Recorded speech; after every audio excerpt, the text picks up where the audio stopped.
दो बैलों की अद्भुत कथा। झूरी काची के दोनों बैलों के नाम थे हीरा और मोती। दोनों पछाए जाति के थे, देखने में सुंदर, काम में चौकस, भील के ऊंचे। बहुत दिनों से साथ रहते रहते दोनों में भाईचारा हो गया था। दोनों आमने सामने या आसपास बैठे हुए एक दूसरे से मूक भाषा में विचार विनिमय करते थे। एक दूसरे की मन की बात कैसे समझ जाता था हम नहीं कह सकते।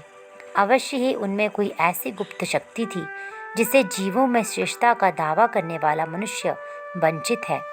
दोनों एक दूसरे को चाटकर और सूंघकर अपना प्रेम प्रकट करते। कभी कभी दोनों सींग भी मिला लिया करते थे। भृगृह के नाते से नहीं, केवल विनोद के भाव से, आत्मीयता के भाव से, जैसे दोस्तों में घनिष्ठता होती है, ढोल धप्पा होने लगता है। इसके बिना दोस्ती कुछ फुसफुसी, कुछ हल्की सी रहती है, जिस पर ज़्यादा विश्वास नहीं किया जा सकता। जिस वक्त ये दोनों बैल हल या गाड़ी में जोत दिए जाते और गर्दन हिला हिला कर चलते, उस वक्त हर एक की यही चेष्टा होती थी कि ज़्यादा से ज़्यादा बोझ मेरी ही गर्दन पर रहे। दिन भर के बाद दोपहर या संध्या को दोनों खुलते तो एक दूसरे को चाट चूट कर अपनी थकान मिटा लेते। नाद में खाली भूसा पड़ जाने के बाद दोनों साथ उठते, साथ नाद में मुंह डालते और साथ ही बैठते थे। एक मुंह हटा लेता तो दूसरा भी हटा लेता था। संयोग की बात है, झूरी ने एक बार गोई को ससुराल भेज दिया। बैलों को क्या मालूम वे क्यों भेजे जा रहे हैं। समझे मालिक ने हमें बेच दिया। अपना यूं बेचा जाना उन्हें अच्छा या बुरा कौन जाने, पर झूरी के साले गया को घर तक गोई ले जाने में दांतों पसीना आ गया। पीछे से हाँकता तो दोनों दाएं बाएं भागते। पगिया पकड़कर आगे से खींचता तो दोनों पीछे की ओर जोर लगाते। मारता तो दोनों सींग नीचे करके हुंकारते। अगर ईश्वर ने उन्हें बाणी दी होती तो झूरी से पूछते, तुम हम गरीबों को क्यों निकाल रहे हो? हमने तो तुम्हारी सेवा करने में कोई कसर नहीं रखी। अगर अपनी मेहनत से काम न चलता और काम ले लेते, हमें तो तुम्हारी चाकरी में मर जाना कबूल था। हमने कभी दाने चारे की शिकायत नहीं की। तुमने जो कुछ खिलाया वह सिर झुकाकर खा लिया। फिर तुमने हमें इस जालिम के हाथों क्यों बेच दिया? संध्या के समय दोनों बैल अपने नए स्थान पर पहुंचे। दिन भर के भूखे थे, लेकिन जब नाद में लगाए गए तो एक ने भी उसमें मुंह न डाला। दिल भारी हो रहा था। जिसे उन्होंने अपना घर समझ रखा था वह आज उनसे छूट गया था। वह नया घर, नया गांव, नए आदमी उन्हें बेगानों से लगते थे। दोनों ने अपनी मूक भाषा में सलाह की, एक दूसरे को कनखियों से देखा और लेट गए। जब गांव में सोता पड़ गया तो दोनों ने जोर मारकर पगे तुड़ा डाले और घर की तरफ पर चले। पगे बहुत मजबूत थे, अनुमान न हो सकता था कि कोई बैल उन्हें तोड़ सकेगा, पर इन दोनों ने इस समय दूनी शक्ति आ गई थी। एक एक झटके में रस्सियां टूट गई। झूरी प्रातः सोकर उठा तो देखा कि दोनों बैल चरनी पर खड़े हैं। दोनों ही गर्दनों में आधा आधा गराब लटक रहा है। घुटने तक पांव कीचड़ से भरे हैं और दोनों की आंखों में विद्रोह में स्नेह झलक रहा है। झूरी बैलों को देखकर स्नेह में गदगद हो गया, दौड़कर उन्हें गले लगा लिया। प्रेमालिंगन और चुंबन का वह दृश्य बड़ा ही मनोहर था। घर और गांव के लड़के जमा हो गए और तालियां बजा बजाकर उनका स्वागत करने लगे। गांव के इतिहास में ये घटना अभूतपूर्व न होने पर भी महत्वपूर्ण थी। बाल सभा में निश्चय किया गया, दोनों पशुवीरों को अभिनंदन पत्र देना चाहिए। कोई अपने घर से रोटियां लाया, कोई गुड़, कोई चोकर, कोई भूसी। एक बालक ने कहा, ऐसे बैल किसी के पास न होंगे। दूसरे ने समर्थन किया, इतनी दूर से दोनों अकेले चले आए। तीसरा बोला, बैल नहीं, वे उस जन्म के आदमी हैं। इसका प्रतिवाद करने का किसी को साहस न हुआ। झूरी की स्त्री ने बैलों को द्वार पर देखा तो जल उठी, बोली, कैसे नमक हराम बैल है कि एक दिन वहां काम न किया, भाग खड़े हुए। झूरी अपने बैलों पर ये आक्षेप न सुन सका। नमक हराम क्यों है? चारा दाना न दिया होगा तो क्या करते? स्त्री रोब के साथ कहा, बस तुम ही तो बैलों को खिलाना जानते हो और सभी पानी पिला पिला कर रखते हैं। झूरी ने चिढ़ाया। चारा मिलता तो क्यों भागते? स्त्री चिड़ी। भागे इसलिए कि वे लोग तुम जैसे बुद्धुओं की तरह बैलों को सहलाते नहीं, खिलाते हैं तो रगड़ कर जोतते भी हैं। ये दोनों ठहरे कामचोर, भाग निकले। अब देखूं कहाँ से खली और चोकर मिलता है। सूखे भूसे के सिवा कुछ न दूंगी, खाए चाहे मरे। वही हुआ। मजूर को बड़ी ताकीद की बैलों को खाली सूखा भूसा दिया जाए। बैलों ने नाद के मुंह डाला तो फीका फीका, ना कोई चिकनाहट ना कोई रस। खाएं तो क्या? आशा भरी आंखों से द्वार की ओर ताकने लगे। झूरी ने मजूर से कहा, थोड़ी सी खली क्यों नहीं डाल देते? मालकिन मुझे मार ही डालेगी। चुरा कर डाला। ना दादा, पीछे से तुम भी उन्हीं की सी कहने लगोगे। दूसरे दिन झूरी का साला फिर आया, बैलों को ले चला। अब कि उसने दोनों को गाड़ी में जोता। 2-4 मोती ने गाड़ी को सड़क की खाई में गिराना चाहा, पर हीरा संभाल लिया। वह ज़्यादा सहनशील था। संध्या समय घर पहुंचकर उसने दोनों को मोटी रस्सियों से बांधा और कल की शरारत का मजा चखाया। फिर वहीं सूखा भूसा डाल दिया। अपने दोनों बैलों को खली चूना सब कुछ दी। दोनों बैलों को ऐसा अपमान कभी न हुआ था। झूरी इन्हें फूल की झड़ी से भी न छूता था। उसकी टिकाकर दोनों उड़ने लगे थे। यहाँ मार पड़ी, आहत सम्मान की व्यथा तो थी ही। उस पर मिला सूखा भूसा। नाद की तरफ आंखें तक न उठाई। दूसरे दिन गया ने बैलों को हल में जोता, पर इन दोनों ने जैसे पाँव न उठाने की कसम खा रखी थी। वह मारते मारते थक गया, पर दोनों ने पाँव न उठाया। एक बार जब उस निर्दयी ने हीरा की नाक पर खूब डंडे जमाए तो मोती का गुस्सा काबू के बाहर हो गया। हल लेकर भागा। हल, रस्सी, जुआ, जोत सब टूट टाट कर बराबर हो गए। गले में बड़ी बड़ी रस्सियां ना होती तो दोनों पकड़ाई में न आते। हीरा ने मूक भाषा में कहा, भागना व्यर्थ है। मोती ने उत्तर दिया, तुम्हारी तो इससे जान ही ले ली थी। अब की बड़ी मार पड़ेगी। पड़ने दो, बैल का जन्म लिया है तो मार से कहाँ तक बचेंगे। गया 2 आदमियों के साथ दौड़ रहा था। दोनों के हाथों में लाठियां हैं। मोती बोला, कहो तो दिखा दो कुछ मजा, मैं भी लाठी लेकर आ रहा है। हीरा ने समझाया, नहीं भाई, खड़े हो जाओ। मुझे मारेगा तो मैं भी 1-2 और को गिरा दूंगा। नहीं, हमारी जाति का यह धर्म नहीं है। मोती दिल में ऐंठ कर रह गया। गया आ गया और दोनों को पकड़कर ले चला। कुशल हुई कि उसने इस वक्त मारपीट न की, नहीं तो मोती भी पलट पड़ता।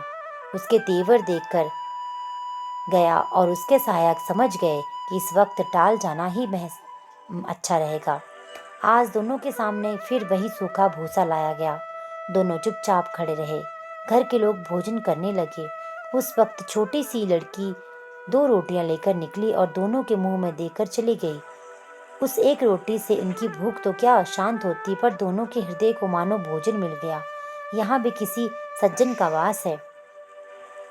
लड़की भैरों की थी। उसकी माँ मर चुकी थी। सतोली माँ मारती रहती थी, इसलिए इन बैलों से उसे एक प्रकार से आत्मीयता हो गई थी।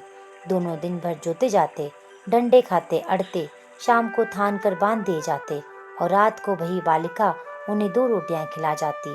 प्रेम के इस प्रसाद की ये बरकत थी कि 2-2 गाल सूखा भूसा खाकर भी दोनों दुर्बल न होते थे, मगर दोनों की आंखों में रोम रोम में विद्रोह भरा हुआ था। एक दिन मोती ने मूक भाषा में कहा, अब तो नहीं सहा जाता हीरा, क्या करना चाहते हो? एक आध को सींगों पर उठाकर फेंक दूंगा। लेकिन जानते हो, वे प्यारी लड़की जो तुम्हें रोटियां खिलाती है उसी की लड़की है जो इस घर का मालिक है। ये बेचारी अनाथ न हो जाएगी तो मालकिन को न फेंक दूं? वही तो उस लड़की को मारती है, लेकिन औरत जात पर सींग चलाना मना है, ये भूले जाते हो। तुम तो किसी तरह निकलने ही नहीं देते। बताओ, उड़ाकर भाग चले? हाँ, ये मैं स्वीकार करता, लेकिन इतनी मोटी रस्सी टूटेगी कैसे? इसका उपाय है।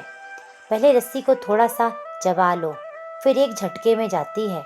रात को जब बालिका रोटियां खिलाकर चली गई, दोनों रस्सियां चबाने लगे, पर मोटी रस्सी मुंह में न आती थी। बेचारे बार बार जोर लगाकर रह जाते थे। सहसा घर का द्वार खुला और वही बालिका निकली। दोनों सिर झुकाकर उसका हाथ चाटने लगे। दोनों की मूंछें खड़ी हो गई। उसने उनके माथे सहलाए और बोली, खोले देती हूँ, चुपके से भाग जाओ, नहीं तो यहाँ लोग मार डालेंगे। आज घर में सलाह हो रही है कि इनकी नाकों में नाथ डाल दी जाए। उसने गराब खोल दिया, पर दोनों चुपचाप खड़े रहे। मोती ने अपनी भाषा में पूछा, अब चलते क्यों नहीं? हीरा ने कहा, चले तो, लेकिन इस कल पर अनाथ पर आफत आ जाएगी। सब इसी पर संदेह करेंगे। सहसा बालिका चिल्लाई, दोनों फूफा बाले बैल भागे जा रहे हैं। ओ दादा, दोनों बैल भागे जा रहे हैं, जल्दी दौड़ो। गया हड़बड़ाकर भीतर से निकला और बैलों को पकड़ने लग चला। वे दोनों भागे। गया ने पीछा किया और भी तेज हुए। गया ने शोर मचाया, फिर गांव के कुछ आदमियों को भी साथ लेने के लिए लौटा। दोनों मित्रों को भागने का मौका मिल गया। सीधे दौड़ते चले गए, यहाँ तक कि मार्ग का ज्ञान न रहा। जिस परिचित मार्ग से आए थे उसका यहाँ पता न कर पाए। नए नए गांव मिलने लगे। तब दोनों एक खेत के किनारे खड़े होकर सोचने लगे, अब क्या करना चाहिए। हीरा ने कहा, मालूम होता है राह भूल गए। तुम भी बेतहाशा भागे, वहीं उसे मार गिराना था। उसे मार गिराते तो दुनिया क्या कहती, पर अपना धर्म छोड़ दें। लेकिन हम अपना धर्म क्यों छोड़े? दोनों भूख से व्याकुल हो रहे थे। खेत में मटर गड़ी थी, चरने लगे। रह रहकर आहट ले लेते थे, कोई आता तो नहीं, पर पेट भर गया। दोनों ने आज़ादी का अनुभव किया तो मस्त होकर उछलने कूदने लगे। पहले दोनों ने डकार ली, फिर सींग मिलाए और एक दूसरे को ठेलने लगे। मोती ने हीरा को कई कदम हटा दिया, यहाँ तक कि वह खाई में गिर गया।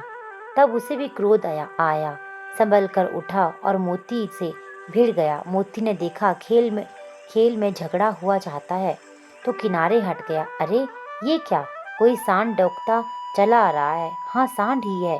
वह सामने आ पहुंचा। दोनों मित्र बगले झांक रहे हैं। सांड पूरा हाथी है।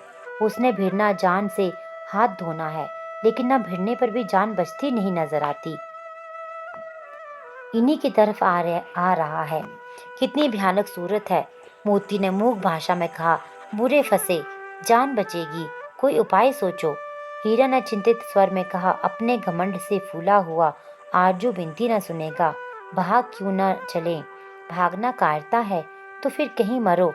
बंदा तो 9 2 11 होता है, और जो दौड़ाए तो फिर कोई उपाय सोचो। जल्द उपाय यही है कि उस पर दोनों जने एक साथ चोट करें। मैं आगे से और तुम पीछे से, दोहरी मार पड़ेगी तो भाग खड़ा होगा। मेरी और झपटे, तुम बगल से उसके पेट में सींग घुसेड़ देना।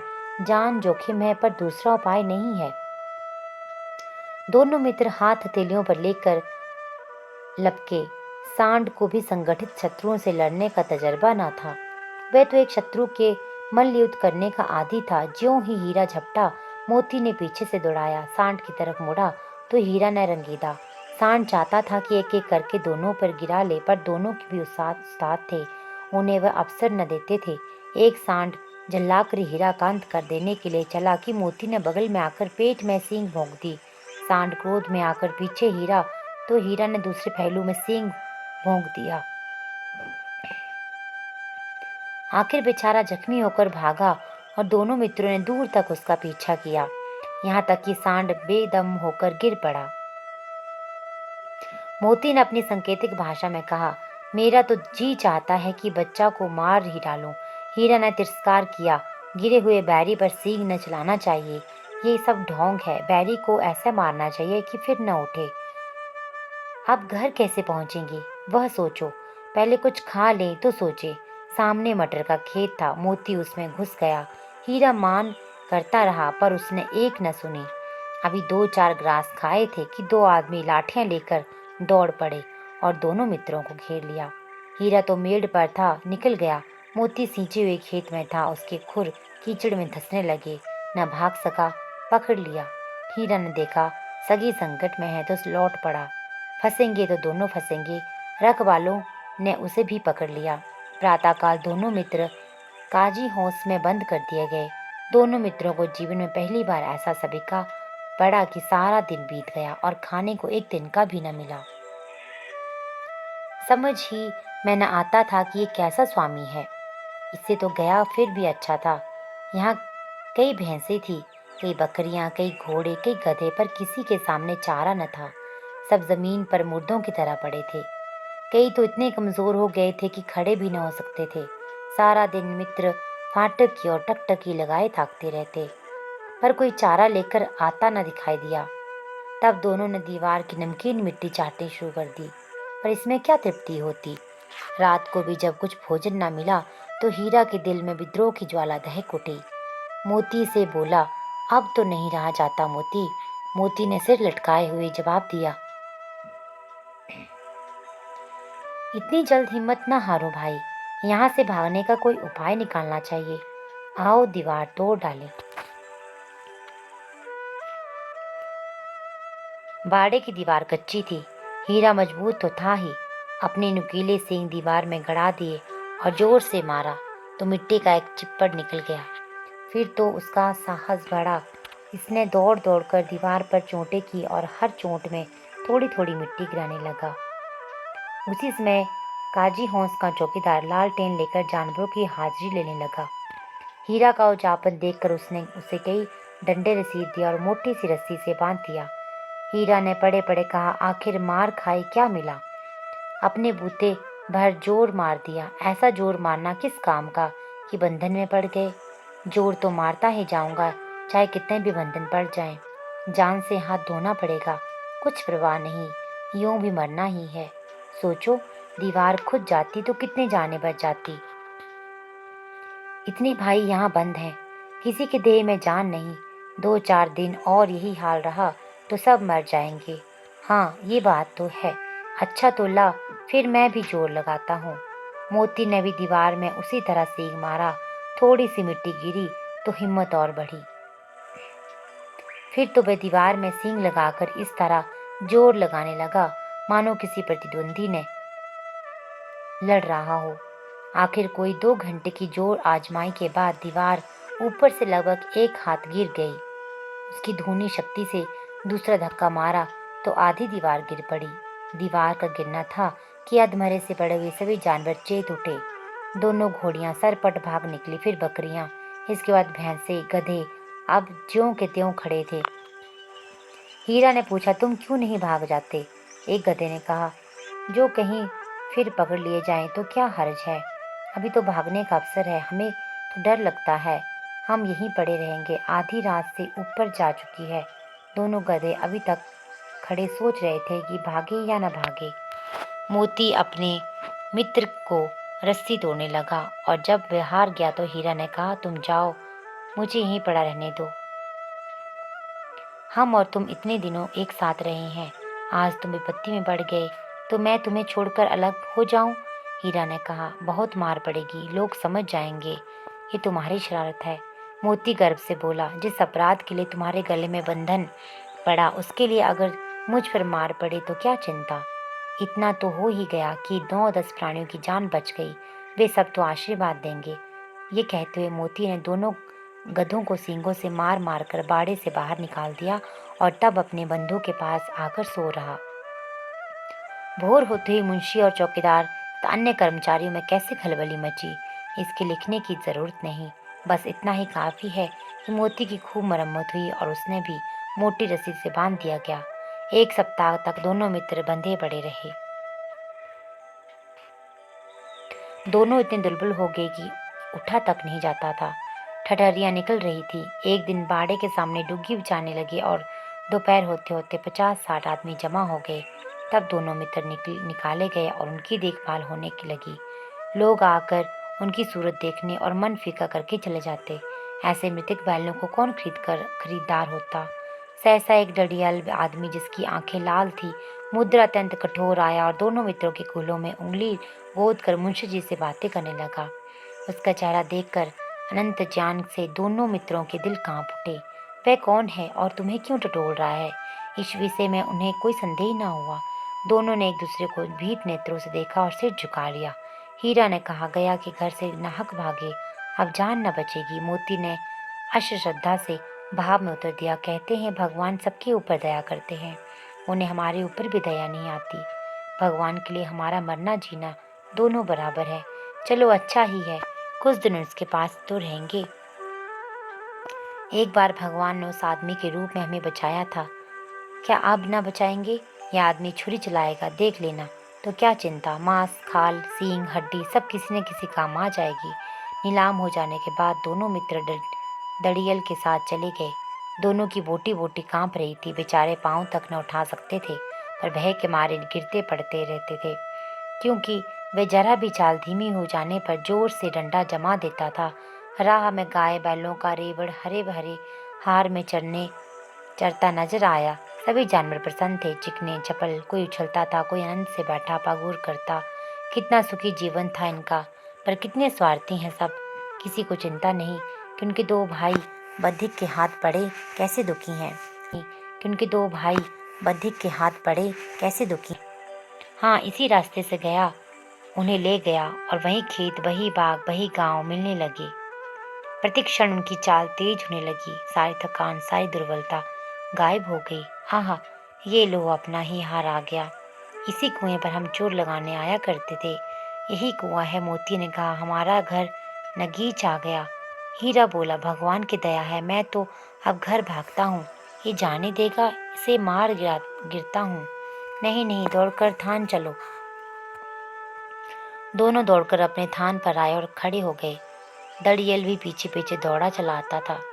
झूरी के द्वार पर बैठा धूप खा रहा था। बैलों को देखते ही दौड़ा उनके बारी बारी से गले लगाने लगा। मित्रों की आंखों में आनंद के आंसू बहने लगे। एक झूरी का हाथ चाट रहा था। दड़ियल ने जाकर बैलों की रस्सियां पकड़ ली। झूरी ने कहा, मेरे बैल हैं। तुम्हारे बैल कैसे? मैं मवेशी खाने से नीलाम के लिए लाता हूँ। मैं तो समझता हूँ चुराए लाते हैं। चुपके से चले जाओ, मेरे बैल हैं, मैं बेचूंगा तो बिकेंगे। किसी को मेरे बैल नीलाम करने का क्या अख्तियार है? जाकर थाने में रपट दूंगा। मेरे बैल हैं, इसका सबूत है, मेरे द्वार पर खड़े हैं। दड़ियल झल्लाकर बैलों को जबरदस्ती पकड़ ले जाने के लिए बढ़ा। उसी वक्त मोती ने सींग चलाया। दड़ियल पीछे हटा, मोती ने पीछा किया। दड़ियल भागा, मोती पीछे दौड़ा। गांव के बाहर निकल जाने पर वह रुका, पर खड़ा दड़ियल का रास्ता दिख रहा था। दड़ियल दूर खड़ा धमकियां दे रहा था, गालियां निकाल रहा था, पत्थर फेंक रहा था, और मोती विजय शूर की भांति उसका रास्ता रोके खड़ा था। गांव के लोग ये तमाशा देखते रहे और हंसते रहे। जब दड़ियल हार कर चला गया तो मोती अकड़ता हुआ बोला, हीरा ने कहा, मैं डर रहा था कि कहीं तुम गुस्से में आकर मार न बैठो। अगर वह मुझसे पकड़ता तो मैं वह मारे न छोड़ता। अब न आएगा, आएगा तो दूर से ही खबर लूंगा। देखूं कैसे आता है। जो गोली मरवा दे मर जाऊंगा, पर उसके काम में न आऊंगा।